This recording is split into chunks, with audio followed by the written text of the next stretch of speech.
देखियो अपन सबके बाड़ी झाड़ी बसबिट्टी देखियो, बुझलिए बसबिट्टी अछि।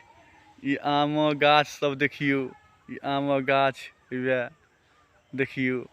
और एगो हेवए देखियो, ई आमक गाछ सेहो मजरि रहल अछि। देखियो मजरि रहल अछि आमक गाछ, देखियो ई केरा सब देखियो, बुझलिए।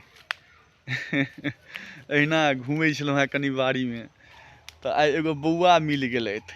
एलथि तऽ कहै छथि कि बात करलहुँ 2 मिनट, तऽ कहै छथि भाईजी वैसा कर लेंगे, भाईजी ई सब कर लेंगे, भाईजी मने ततेक ओ छुच्छे इंग्लिश बजै छलखिन कि हिन्दी कि मैथिली समझे नहि अबै छलए, बुझलिए। तऽ कहलियै बौआ कनि नीकसँ बाजू ने, नहि समझ अबैए। की कहै छथि भाईजी गड़बड़ा जाता है। धूर बे मैथिली बजैमे गड़बड़ा जाता है कि हम पहले गुम भऽ गेलहुँ। ओतबे नहीं ने, कहलिए बड़ नीक छौ बौआ, एहिसँ बढ़ि कऽ संस्कार की। कतेक दिनसँ बाहर रहै छी? तऽ भाईजी 7-8 साल हो गया। अखन कतेक सालके छी? तऽ 23 सालके। कहलिए ओह भूलि गेली बौआ 7-8 सालमे, ओहो ठीक छै। पहिले तऽ देखै छलियै एहि सबमे टकला केने रहै छलैए, आब तऽ देखै छियै आँखि पर एहिठिना 2-2टा ब्लेड मारने रहत, ब्लेडसँ तऽ कट केने रहत। अरौ बे आ एतेक टाके छुछुन्दर जकाँ देखबै, छुच्छे बालके घोरन छत्ता जकाँ लटकेने रहत, आ दुनू साइड टकला। अरौ बे साफ बहीचो लगैत रहै छै, बाप रे बाप, एकदम चुटुरकट्टा जकाँ बुझाइत रहै छै, बुझलिए।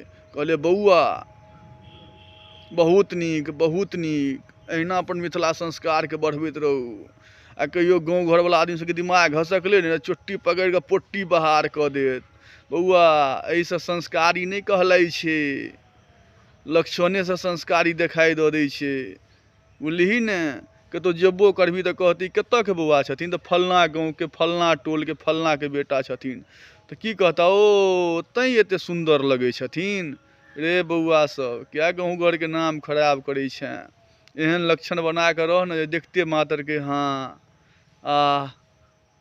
एना नहीं ने, लक्षणेसँ एड्रेस मालूम चलि जाइ छै आइ काल्हि सामनेवलाके, पूछयके जरूरत नहि पड़ै छै।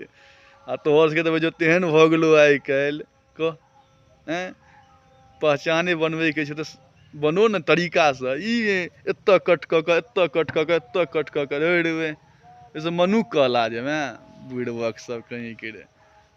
किया गाँव घर माँ बापके नाम खराब करै छी, बुझली। ओतबे नहीं ने, उर्दू फारसी हमरा हालमे बात, घरमे जाए तऽ मोम डैड मायो बाबू भूलि गेल छै, आ माँ बाबू छुच्छे खुश की हमर बेटा इंग्लिशे आब बाजि रहल अइ, मोम डैड। आरौ बा गुम भेल छी की कहू, अजीब छै ने। कहू केहन संस्कार भेल जाय अपन सबके, फेर कहबै मिथिलामे अपन भाषा सबके कहू केना गुम केने जाइ छनि।